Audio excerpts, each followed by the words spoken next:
कि दुनिया का हर शौक पाला नहीं जाता और कांच के खिलौनों को कभी उछाला नहीं जाता और मेहनत करने से हो जाती है मुश्किल आसान ए मेरे बच्चों, क्योंकि हर काम तकदीर पर टाला नहीं जाता, हर काम तकदीर पर टाला नहीं जाता। तो हेलो एवरीवन, एक बार पुनः स्वागत है आपके अपने YouTube channel AVN coaching e learning classes में।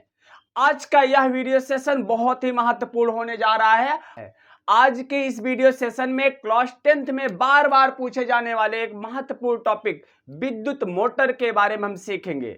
तो विद्युत मोटर अगर आप अंसाल उठाकर देखिए, हर बार हर मॉडल सेट में विद्युत मोटर पहले 7 नंबर का आता था, अब 6 नंबर का जरूर पूछा जाता है। तो विद्युत मोटर तथा विद्युत धारा जनित्र दोनों लगभग पूछे जाते हैं, कोई एक तो जरूर आएगा। दोनों की संरचना लगभग थोड़ी सी सेम है, उसकी बनावट भी सेम है, सब कुछ सेम है लगभग। लेकिन अगर हम विद्युत मोटर सीख जाएंगे तो हम विद्युत धारा जनित सीख जाएंगे। तो आज की इस वीडियो सेशन में हम सीखने वाले हैं विद्युत मोटर। तो अंत तक बने रहिएगा वीडियो सेशन में, क्योंकि यह वीडियो सेशन क्लास 10th के विद्यार्थी के लिए जो लॉन्ग क्वेश्चन आता है साइंस का, विज्ञान का, तो उसमें से 6 अंक नंबर माने 6 अंक आपको दिलाएगा। तो चलिए वीडियो सेशन की शुरुआत करते हैं। तो पहले इसकी संरचना सीखते हैं। देखिए संरचना में क्या होता है, इधर देखिए दो चुंबक है, दो क्या है, चुंबक है। तो चुंबक क्या है, दो शक्तिशाली चुंबक, N ध्रुव और क्या है, S ध्रुव है। इसके बीच एक आयताकार कुंडली, आयताकार कुंडली, इसी को आर्मेचर बोलते हैं। इसी को क्या बोलते हैं, आर्मेचर कहा जाता है।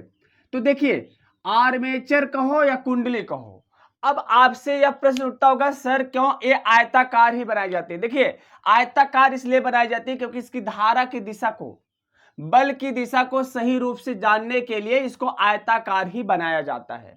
तो कुंडली आयताकार क्यों बनाई जाती है, आर्मेचर आयताकार क्यों बनाई जाती है, क्योंकि धारा की दिशा का सही ज्ञान करने के लिए क्या किया जाता है, आयताकार बनाया जाता है। और इसमें दो विभक्त वलय जो होता है, S1 व S2 लगा होता है। देखो विभक्त वलय क्या है, विद्युत धारा जनित में सर्पी वलय लगा होता है। सर्पी वलय माने गोलाकार होता है। विभक्त वलय माने एक रिंग है, वलय है, इसको विभक्त कर दो, दो भागों में बांट दिए तो आधा आधा भाग हो गया, तो यही कहलाता है क्या, वलय। देखो ये गोले का आधा ही भाग है, ये क्या है, वलय है। और इसके साथ कार्बन की ब्रश जुड़ी होती है और यह बैटरी से इसमें धारा दी जाती है। अब बात समझो यहां पर, तो विद्युत मोटर होता क्या है।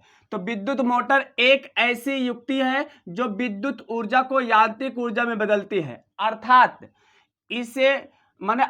इसे उपयुक्त विद्युत स्रोत से जोड़ने पर घूमने लगती है। तो आप देखे होंगे पंखा, देखे होंगे, कुछ भी देखे होंगे, जब उसको इसमें स्विच ऑन करते हैं तो वह क्या होता है, घूमने लगता है। तो वही चीज है। अब इसमें हम एक एक पार्ट अच्छे से समझेंगे, इसका सिद्धांत समझेंगे, कार्यविधि समझेंगे। तो चलिए देखते हैं।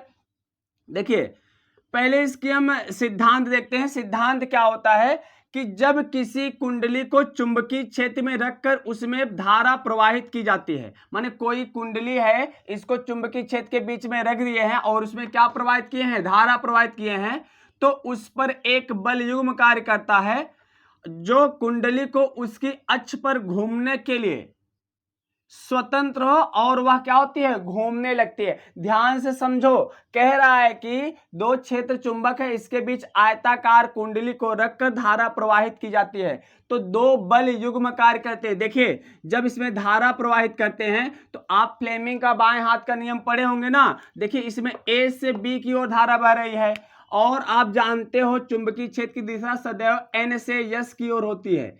किधर होती है, N ध्रुव से S ध्रुव की ओर होती है और धारा इस दिशा में बह रही है। तो फ्लेमिंग का बाएं हाथ नियम पढ़े हो ना। देखिए क्या होता है, ऐसे देखो, ऐसे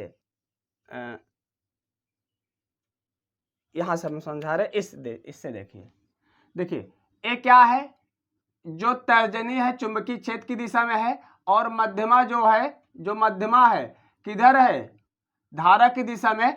तो अंगूठा जो है चालक पर लगने वाली बल की दिशा को प्रदर्शित करता है। देखिए अगर धारा की दिशा इधर है, चुंबकीय क्षेत्र की दिशा इधर है, तो जो बल होगा क्या होगा, नीचे की तरफ होगा। तो अंगूठा क्या करता है, चालक पर लगने वाली बल की दिशा को प्रदर्शित करता है फ्लेमिंग के बाएं हाथ के नियम से। तो उसी प्रकार CD में नीचे की ओर, C से D की ओर नीचे की ओर धारा प्रवाहित हो रही, चुंबकीय क्षेत्र की दिशा इधर होगी, तो जो बल लगेगा ऊपर की ओर लगेगा। अब देखिए इसमें एक बल इधर लग रहा है और एक बल इधर लग रहा है। अब देखिए एक बल इधर लग रहा है, एक बल इधर लग रहा है, ए इसको इधर घुमाएगा, इसको इधर घुमाएगा, तो कैसे घूमेगा, इस प्रकार से घूमेगा।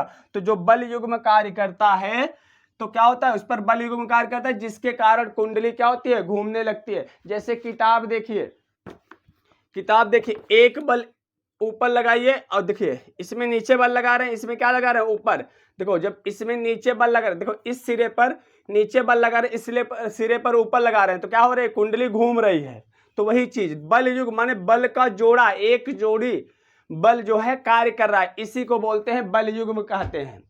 अब यहां पर समझो, तो घूमने लगती, ये हो गया इसका सिद्धांत हो गया। अब यहां समझिए बात थोड़ा, तो जब बैटरी से धारा देते हैं तो देखिए कार्बन से जुड़ा होता है, कार्बन ब्रुश होता है। वैसे कार्बन जो होता है एक क्या होता है, विद्युत कुचालक होता है, इसीलिए यहां पर एक ग्रेफाइट होता है, लेकिन कार्बन ही लिखा होता है हर जगह। तो एक ग्रेफाइट की होती है, ग्रेफाइट की पत्ती होती है, इसको कार्बन की पत्ती बोल दो, लेकिन क्या होता है, ये जुड़ा होता है किससे, सर्पी वलय S1 से जुड़ा होता है।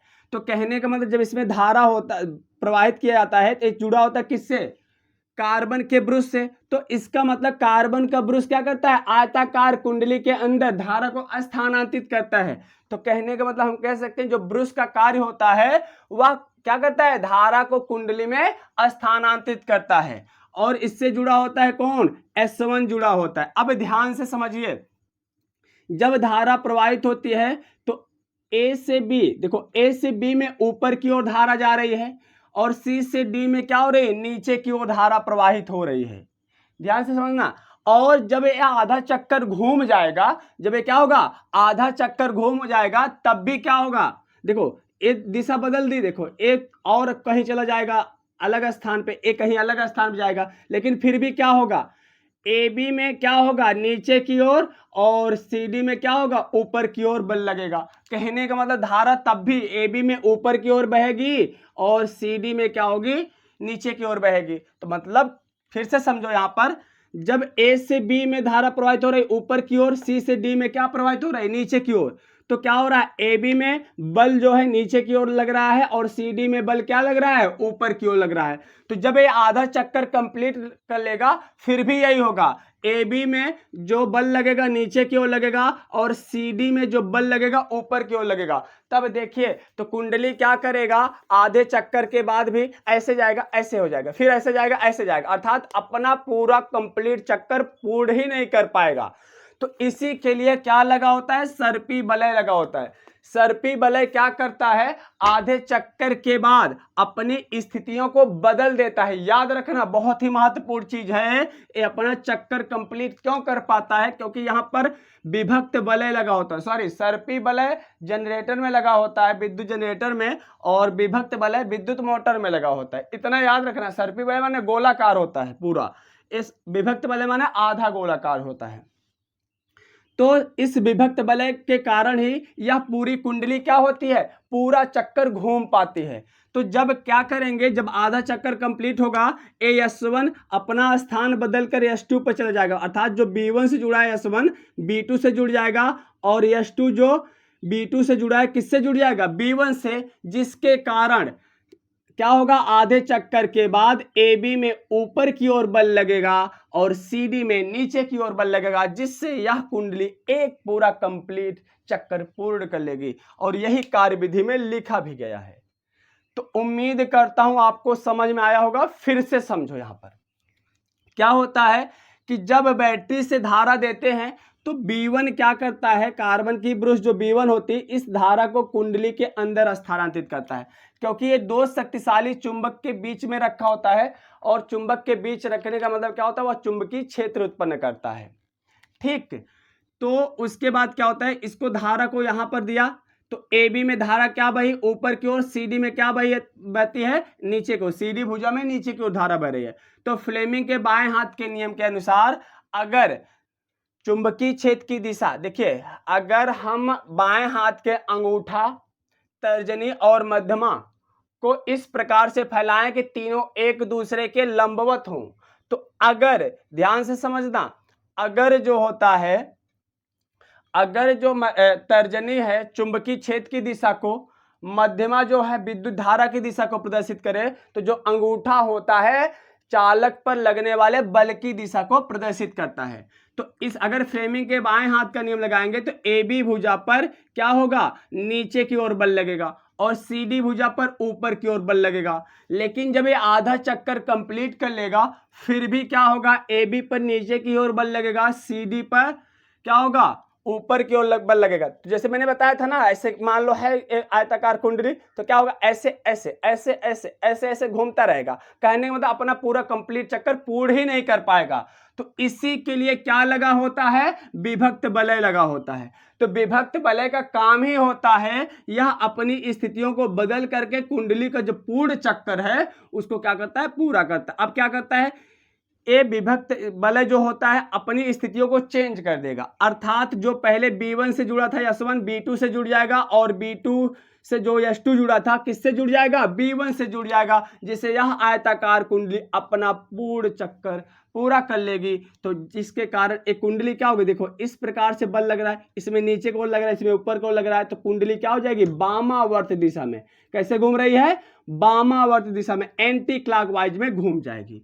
तो यही पूरा चीज लिखा हुआ है यहाँ पर कार्यविधि में। देखो, जब बैटरी से कुंडली में विद्युत धारा प्रवाहित करते हैं तो फ्लेमिंग के बाएं हाथ के नियम से कुंडली की भुजाओं ए बी तथा सी डी पर, देखो ए बी और सी डी पर बराबर परंतु विपरीत दिशा में, देखो इसमें नीचे की ओर लग रहा है, इसमें कहाँ लग रहा है, ऊपर की ओर, बल युग्म का निर्माण करते हैं, जिससे कारण कुंडली वामावर्त दिशा में, हमने बताया था ना इधर घूमेगा इधर घूमेगा, तो किस दिशा में घूम रहा है, एंटी क्लॉकवाइज। तो वामावर्त दिशा में क्या होता है, घूमने लगती है। विभक्त वलय की सहायता से ही अब क्या करता है, विभक्त वलय क्या करता है, अब तक कुंडली क्या होती थी, जब विभक्त वलय ना लगा हो तो कुंडली क्या करेगी, ऐसे ऐसे ऐसे ऐसे ऐसे ऐसे घूमती रहेगी, अपना पूरा चक्कर नहीं पूरा कर पाएगी।